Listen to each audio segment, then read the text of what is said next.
want to welcome everybody, and Doug, I'll turn it over to you to start things off. Well, that was quick. Okay, good. So welcome, in fact, everybody. I'm going to click on my PowerPoint and click share screen and ask, can you see this? Yes, we can. So Carolyn and I have developed a friendship as a result of our conversations at a local chamber.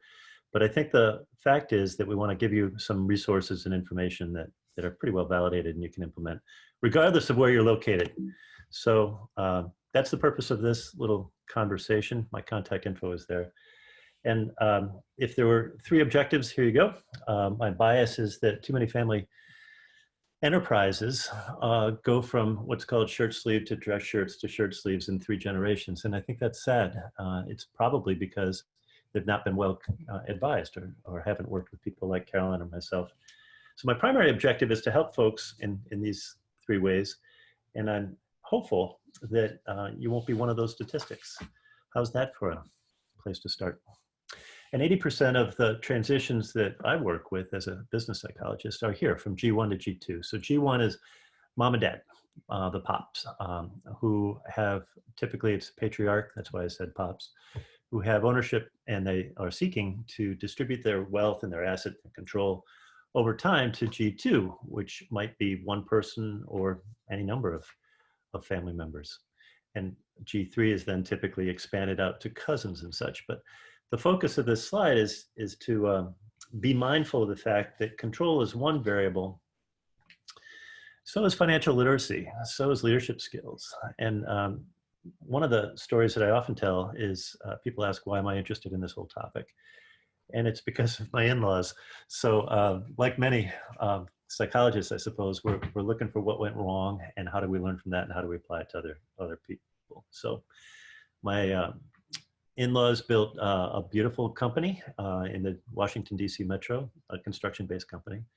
And G1, mommy and daddy had a massive growth spurt over 20 years and generated enough revenue. I think it was about 60 million in gross revenue, about 120 contractors and employees. And then they had 3 kids. And one of their children wanted to buy out and did so and got a couple $1 million and left. But then mommy and daddy died. And they didn't have a succession plan and they were not well advised and coached or consulted in any manner. And the net over time is that a lot of things hit them that were beyond their control, the recession, for instance. And their confusion led to a lot of struggles for the family. And I don't think that's an uncommon story. So a lot of my work is as an external, looking at those patterns and asking, if this is the ideal, how do we get from there? How do we prevent these kinds of things from happening? So if you're looking at this obstacle slide, I invite you to do 2 things. Imagine whatever hat you're wearing. You could be a founder, G1, you could be a sibling, you could be looking at the dynasty over time. And if so, you're probably resonating with one of these bullets. And that's fine, that's who you are. But conflict happens when you and another person disagree about whatever that other perspective is. So I invite you to think about somebody that you're in conflict with. Carolyn, you might not have anybody in your world, but most of us do. And it could be that in that family, the founder's having conflict with somebody who represents one of these bullets. So my role as the external sometimes is to identify these obstacles and articulate them so that people can work on them. Because we all have these 4 roles. And it could be that people on this call are very clear that I'm just a family member. I don't have ownership, or I'm not working in the business. I'm not a director. But more likely, people have multiple roles. As a result, they need to focus on what their roles are and then how they should proceed. There's no formula for succession planning. So it could be that someone is a G2 family member and owner who works as a manager. In other words, they're concerned about the emotions and the tasks and wealth distribution over time. Well, that creates complexity. Just as individuals are infinitely complex, I think families are infinitely complex. So a way to describe this is to look at this top image as if it were an individual. picture, I guess. And if you've got this hat as a family member, or this hat as an owner, or this hat as a manager, or this hat as somebody working on governance, like a consultant or a wealth advisor or an attorney or an accountant or a business psychologist, you might observe in that family that one circle is bigger than the others. In these three, for instance, if the family is largest, that might imply that they're tolerating a family member who's just not capable, or somebody who's rude, or somebody who does something inappropriate on social media. That's a common pattern now. Or in the second model, if the owner is the largest example in that enterprise, you might be tolerating some family member who lacks financial literacy, or they don't have the capacity to manage a P&L because they've never been taught how to manage a P&L, which to me is an educational opportunity. That's why I work with people like you, Carolyn. I like wealth advisors, because you guys are concerned more about the perpetuity of the family, and you're concerned about their long-term interests. Similarly, managers, if you have that framework and you're thinking about how to help that family system in some manner, you might not be great at tolerating somebody who's only interested in their dividend, and they might not be actively involved in the family or its system. So that's sort of a pattern that I see again and again. But let's take it to a specific family, and this is one I made up, the Jones family, but it's pretty representative. There's dad, who might be in his 70s. He might be a founder. He says, I'm going to die with my boots on. I'm never going to retire. And that creates conflict with everybody. Dad loves work a lot. And there's a question about whether he loves it more than he loves his kids or his family members or his wife. He rarely takes vacations. Most businesses in America are 10 to 100 million and have on average 10 to 20 full-time equivalents. But that's over 50% of our economy. It's over 70% of job creation. It's over 70% of small businesses. So when we think about this as a sector, it's huge. So this family, let's say, does take one extended vacation. And this is the carrot that dad or mom might use. You need to come on this trip because we'll cut you from the will if you don't. Or we'll threaten to cut you from the will if you don't. And you may or may not have sons or daughters who work in the business. One might be focused on sales, one might be on ops, and it sometimes is the case that they'll fight verbally. I had a client yesterday who said they don't know the effect of their fighting on everybody else who observes them fighting because it's too public. And commonly, parents in G1 will think, well, we'll just give everybody an ownership share. That'll make things easy. It's not true. It is sort of like a necessary clause, but it's not sufficient. So what happens? We try, and every time there's conflict, we try to fill it with our good intentions. So the spouses might gossip, the mom might worry and try to host a family dinners and such. And I don't mean to marginalize or minimize the Jones family, because I think they're representative. But I do think it's important. Can you see my full screen? Because I see your face in the upper right. There. Can you see my full screen, Carolyn? I think it's important for folks to note wherever you are. So as I said, 80% of any listeners here are in G1 or G2. You may know that less than a third of family-owned businesses move on to G2. And I think it's about 15%, maybe less, who move on to G3. And that's not to be a prescription. It's not to say that you can't move on to generation 3. It's only that it's difficult. And when you look at a list like this, you might notice a few items that leap out. And it could be that that's something that you're aware of now, or more likely is something that you're ignoring. Because that's what we do with conflict. We tend to ignore it. If this list is useful to somebody, I invite you to download it or use it and refer back to it. And you'll have my contact information. But a lot of people call and schedule time to discuss whatever bullet leaps out at you. And the good news, this is my next to last slide. The good news is that there are only 5 models, change models, that occur again and again and again in succession planning. And one of my resources in the Family Business Consulting Group is these guys. And this is one of the most popular books. So I'll reference it. The evolution model in the upper left is what happens when time passes and we hope for the best. And it's not ideal, but it's very common. The second one is the letting go eagerly model, which is what happens when somebody sells or they depart and they don't train G2 in the leadership skills that are necessary for that business, or they don't help people learn how to succeed. They may have stated the family values, but they're not written in a charter, for instance. It's not ideal either. So number three, the never really letting go model, I referenced a minute ago. It's when somebody dies with their boots on, which is a phrase I hear more often than I can tell you. And commonly it's because they don't trust the G2 folks, that they're not capable, because how could they ever know the passion that G1 had? So that first slide I showed you with control shifting often plays up in passive ways. The death model is a reality. If someone, particularly in G1, were to die, like my in-laws, quickly, and they had no preparation afterwards for good succession planning, that's not an ideal model. So as you might imagine, the fifth model is a little bit more ideal, and it implies that there's growth of the business, and then over time there's shared responsibilities in who is going to assume what responsibilities. That implies things like a charter, clear role definitions, talent performance, some assessments, and an external person like myself to ask what's working and what's not working, and then teach people. So it's called next gen training, next generation training, all of which is customized. It has to be. There are courses online, but they're really not as ideal as providing specific value. So here's my contact info if anybody wishes to reach out. Also on LinkedIn, there's a link to my calendar, and on my consulting website, which is action-learning.com, there's a link on my calendar.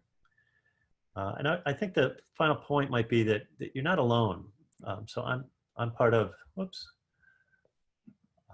a consultancy that's big, and I thought I had another slide that showed you how many people there were throughout the U.S., but I guess that's not on there.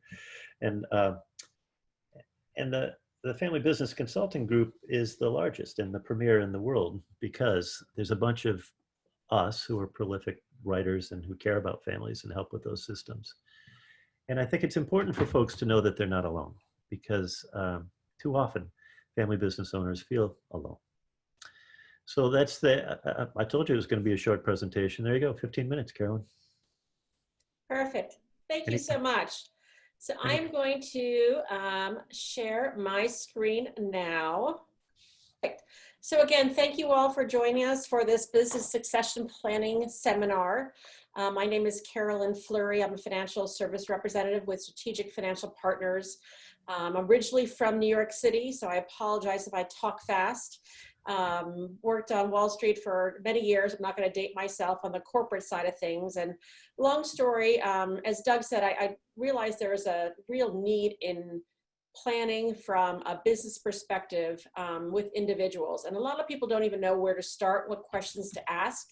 And so when we moved to Nashville here about 5 years ago, I decided to pivot my knowledge and take my financial knowledge from the corporate side to the personal side and help individuals plan for the future, along with companies as well. And one thing I do hope that you get out of this is that, you know, maybe something will spark a light bulb in your head today that will help you plan for the future and actually make your plans come to fruition. So everybody, you know, if you are a business owner, everybody has plans. But what I have found in dealing and talking to people is that a lot of people's plans are in their head. And that might sound fine and dandy. But one thing I can guarantee you is that, you know, the rate of death is 100%. And in other words, every person is going to pass away. So it's critical to plan ahead. And you may have an understanding with your business owner, with your spouse, with your children who might want to take the company over. But if it's not in writing, these understandings verbally can often lead to a lot of misunderstandings if something were to happen to you, whether it be death or disability. So it's very important to have a plan. So I always do, I'm always a bearer of bad news when it comes to wealth and financial services, because I always plan for the worst. Because if you were to pass, there are a couple things that happen. You basically have three options. And when I'm talking about passing in terms of your assets, your business, And depending on how you have set this up can determine how your business gets passed on to whether it's your business owner, your partner, your children, your spouse. If you have a contract, which is basically says in a legal contract that your company, upon your death or disability, is going to be passed to so-and-so, it's legally set out, that is set in stone. So basically, if something happens to you, we know where your business is going to go legally. Operations of law is also where the property knows where to go if you were to die. There are a little more complicated things in there, and this could be a whole nother seminar if people are interested in terms about how the operation of law works. You know, you could set it up with joint of rights of survivorship between spouses if you would like your spouse or business partner to take it on, but that is definitely another option.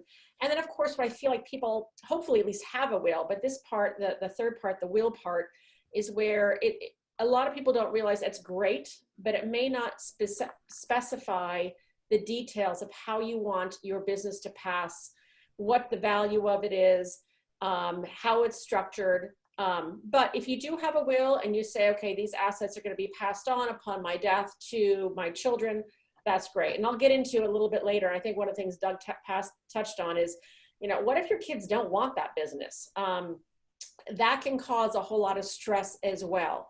So the point of this is the more you can think ahead and put things on paper, talk to the people that have financial and even emotional interests in your business, and outline a plan and communicate that plan, the better off you are. So a big question is, what do you want as a business owner want to happen to your business? You know, we all love what we do, hopefully, otherwise we wouldn't be doing it. But the question is, what does it look like? Do you know, where do you want to exit? Do you want to exit? And how does that look like? Do you want to liquidate, meaning sell it? And if so, you know, how much do you do it? How much do you sell it for? Do you sell it to your family members? Do you sell it to the public? Do you want to keep the business and, as Doug said, you know, run it until you still have your boots on and, you know, you're passed out in your office of your building? Or do you want to sell it to a third party versus a liquidator, or maybe to a business owner? So liquidate and sell are two different things, because sometimes people want to downsize and maybe sell some of the contracts they have, depending upon the type of business, or just reduce it down in terms of the revenue so that it's enough to live on. So I do want to differentiate between liquidate and sell. When I say sell, I really mean sell it as is to a third party or to a business partner or a child at what is fair market value. And that's a whole nother cup of tea. So if you were to liquidate the business, say perhaps there is no successor. So the question is, who would buy it? At what price? How much will the value be lost? Business succession in terms of liquidation is very key, and every business is different, because depending upon if you are the brains of the business and all of a sudden you are no longer there to run it, the value and the price could be very different if you are no longer involved in that business. Another thing to think about too is what happens to the family income if you were to liquidate it, basically downsize or sell part of it off. If your family is relying on this income from a day-to-day living standard or your retirement lifestyle, you know, are you going to run out of money if you liquidate your business when you retire? And that's one of my big things I focus on from a wealth management perspective, is not just protecting and accumulating the assets, but making sure you have enough money in retirement so that you don't run out of money. You know, the stats are we're all living longer due to technology and medicine, but we're also living longer with more chronic diseases too. Long-term care is dear to my heart too, in terms of thinking, okay, you might be healthy now, but what if you will need full-time care when you're 70 years old or 75 and you're no longer working the business? Who's going to fund that? And if you haven't sold your business from a financial perspective or liquidate it in a proper way, it could impact your lifestyle going forward. Then I think this is probably the most complicated one. Keep it in the family. Are there children in the business now? Are they talented enough, and do they have the experience to run it successfully? I was just working with a client last month, and his son did not go to college. He's now taking over the business, but he only has 1 year under his belt. But the owner of this company, his dream is to sell to his company, to his son in 5 years. And I said to him, I said, his son is 21 years old. I said, in 5 years, you know, do you think he's going to be able to run everything himself? And he said, well, I think so. And I said, well, that's great. And then the question is, well, how is he going to pay you? How are you know, because the owner wants to go, and literally he has a plan. He wants to buy an apartment down in Florida. And I said, that's all great and dandy, but how are you going to pay for that?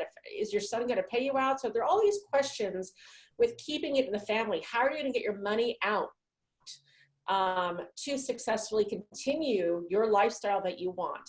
Are you going to bequest, gift, or sell your ownership of the company to your children or to your family members? And you know, what happens to the spouse, and what happens to the children that aren't involved in the business? Are you going to have what I call an equalization clause, meaning say you've got 2 children. In this case, my client last month, his son, as I said, started working the business. His daughter has no interest in the business at all. And so I posed the question. I said, well, great, if you give the company to your son, what's your daughter going to get if you want to equalize your assets? And it was a big question mark. So lots of things to think about in terms of planning and making sure if you want to do equalize your assets among your children. The other big thing is how to cover estate taxes. And that's another totally different seminar. I must admit, I'm not a tax accountant, but I certainly know enough to pose the questions to make you guys think about what you need to talk to your accountant about. If you do want to pass the parent of a business, pass it on to your children or the next generation, as I said, there are 3 basically ways. You can bequest it, you can gift it, or you can actually sell it to your children. A lot of these involve, it's way too much to get involved in this seminar, but there are a lot of tax consequences involved in terms of not just, you know, what you're allowed to do from a every year to be able to pass tax-free to your children or your heirs, but also in terms of if you sell a portion of it, what is tax involved. So I definitely encourage you, if this is on your mind, to get not only your financial planner involved, but also an accountant and even an attorney as well, because depending on how you set it up can make a big difference. If your goal is to just sell your business, say, you know what, I want to grow, and I've got a couple clients like this too, that say, you know what, I want to sell it in 5 years. I'm going to sell it to the public as is. Basically what they're trying to do is ramp up the revenues as high as possible and then put it on the market. The question is, you know, when is that perfect time to sell it? When is the optimal time from a gross revenue to sell it? Is it marketable? Is it a specialty industry? If it's a specialty industry, there may not be that many buyers out there. It might take a little more time to find the right owner to buy it. How do your key employees and your children feel? Have you talked to them about it? I definitely recommend transparency, because you never want to all of a sudden put a company on the market and then have your 2 key employees leave, because that is not very good from a transition perspective if those 2 key employees are very critical to whether it's generating business or even being, you know, the key backhand person. You know, if you ever worked in a important, you know, a company, and you have even the secretary that makes all the appointments and stuff like that, if she were to leave and you had to replace that person who is the front face, so to speak, you might have to pay a little bit more, and it could take an impact on your revenue and your income stream if your key employees that are important to your business leave. So selling your business is also a very tricky option. I work with a lot of companies too that are looking at what I call buy-sell agreements. And this is a great way to pre-arrange an agreement at arm's length, but with a predetermined rate, basically a formula. So say you had a right-hand person or a family member, and you both do 2 different functions in a company. And the plan is, you know, you're older, as the older brother, you're going to retire in say 10 years, but your younger brother wants to keep running the business. So you have a buy-sell agreement saying that in 8 years, you're going to maybe start to liquidate it to your brother who's 10 years younger. That is great, and we do that. The question is, and I put that out there to you, it's great to have it in writing, but if it's not funded properly and you don't set the price, it's worthless. I have a lot of clients that, or I've seen it, and I've heard stories about people say, oh yeah, I've got a buy-sell agreement. You know, my little brother Joe is going to buy it from me. Well, nothing's in writing. There's no price set, and there's no way to fund it. There are lots of other platforms in terms of financial platforms. Life insurance is a great way to fund buy-sell agreements.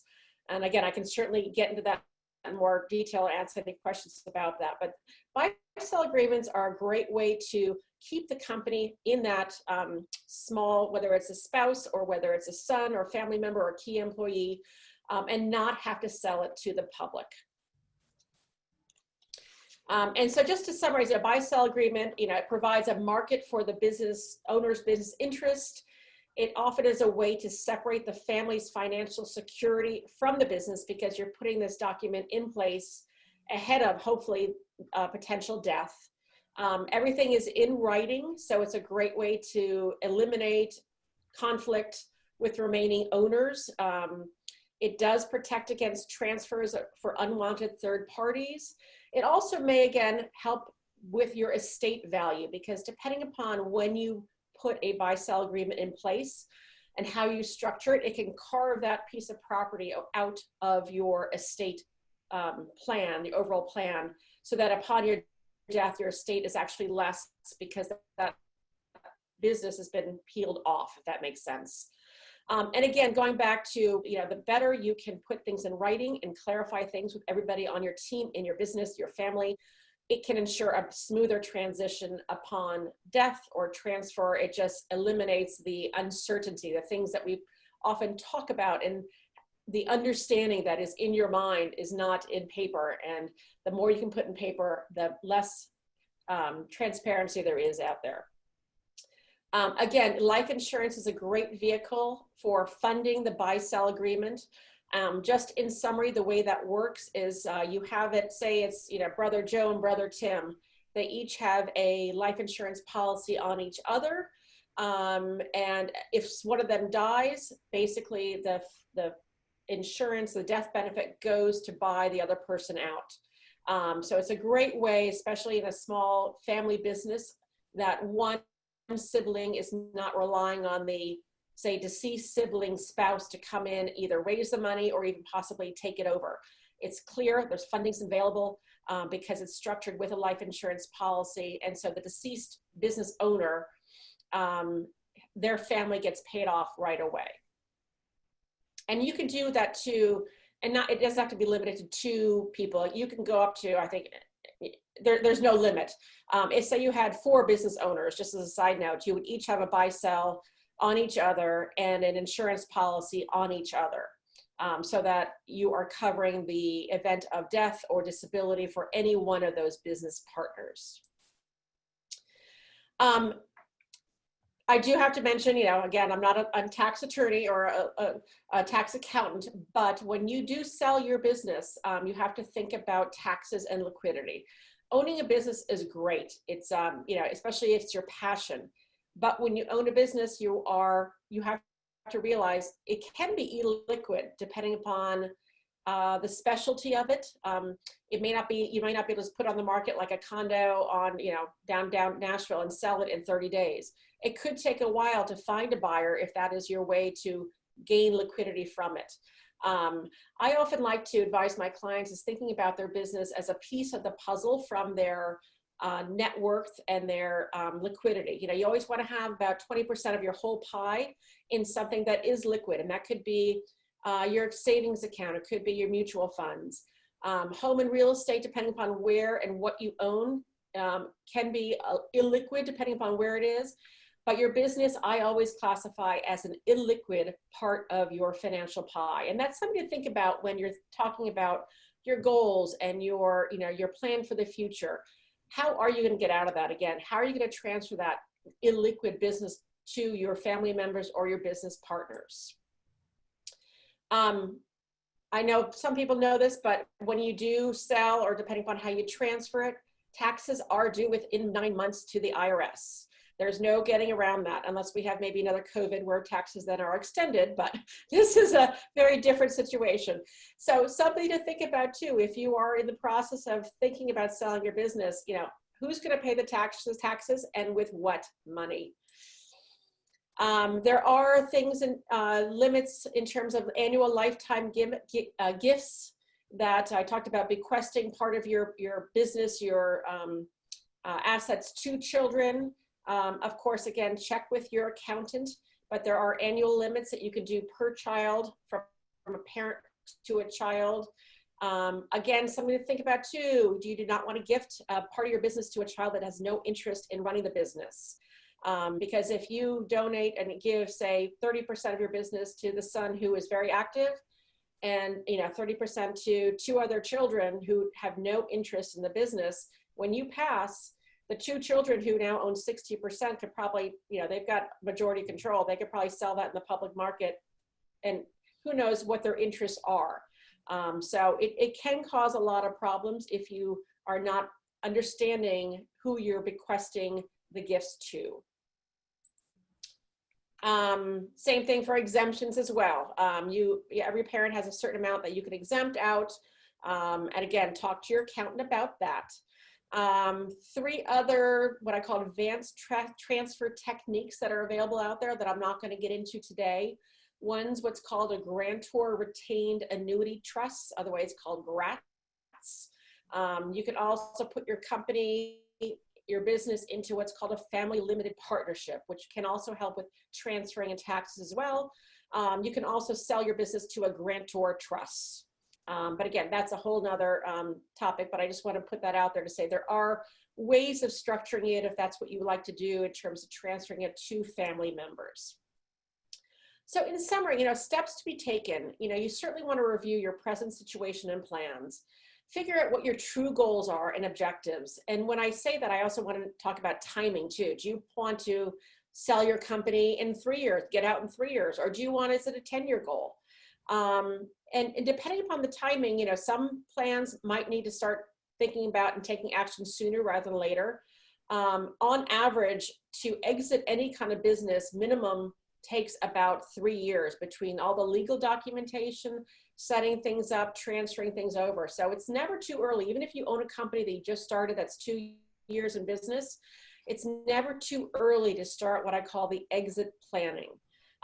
Think about the business and estate planning alternatives, what the taxes, losses, conflicts could occur later on. And of course, make sure you talk to an attorney and make sure all the legal documents have been drafted. As I said, before, make sure you know how to fund those taxes that will be due in 9 months. And then don't just put this plan that you make and put it away in a drawer. Because life happens, even with financial plans for individuals. I always review my clients every year to figure out what has changed, because life changes. Whether it's maybe you've got a family member that's been ill and you've got to now start taking some of your revenue from your business and start helping them with their long-term care, whatever it is. Or maybe you've decided you want to go back to grad school and this was not your passion after all and sell your business. So it's very important to, if you do get an exit plan for moving your companies, transferring it to your next succession, your business partner, your children, review it, because things happen, tax plans and tax situations change as well. And that could also alter your financial plan for your company as a whole. The biggest hurdle I have seen is complacency. And I think, Doug, you touched on this before. Sometimes people don't want to address the complicated issues, have those discussions with their family members in terms of, son Joe boy, do you want to take over my company? Great. Well, you're going to have to pay me X dollars in 5 years, and how that's going to work. So what happens is people don't talk about what they don't like to talk about.